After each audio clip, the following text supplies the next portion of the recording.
It's been a very busy week in politics. Well, there's got to be some good news in there somewhere, hasn't it? I mean, the weather's gorgeous. It certainly is, at least in the southeast. And the cricket was quite impressive. Certainly. Let's get into the details of what exactly has gone on, because to some extent earlier this week, before the resignation of Lord Geidt, a lot of the issues that were dominating the conversation seemed to be pretty good issues for the government. If the government was designing a grid, say, we were talking about rail strikes, which not necessarily good for Labour. We were talking about the Rwanda deportations.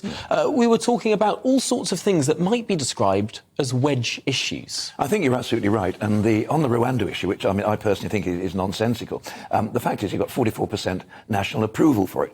Excuse me. And in the so-called red wall seats, you've got a slightly higher one than that.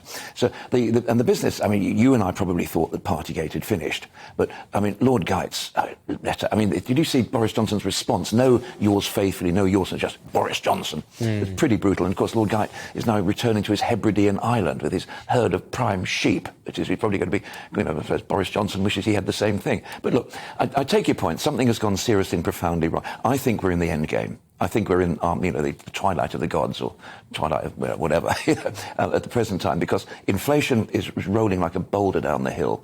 The cost of borrowing is going to increase massively. That will then affect people's credit. It'll affect the purchasing power, and it's going to be a real problem. I think that Boris Johnson should actually be considering what he's going to do when he's no longer Prime Minister. Because, he's not going to lead the Tories into the next election. They're going to lose the two by-elections on Thursday. He's going to be replaced. And he's got no money. He's famously fiscally incontinent. So there was a famous man called the Rector of Stookie back in the 30s, who was a famous priest who got defrocked for immorality. He ended up exhibiting himself in a barrel in fairgrounds until he got eaten by a lion in Blackpool in 1937. So I'm not going to say Boris is going to be, but he's going to try to do the after-dinner speeches. He's going to try to write a few books.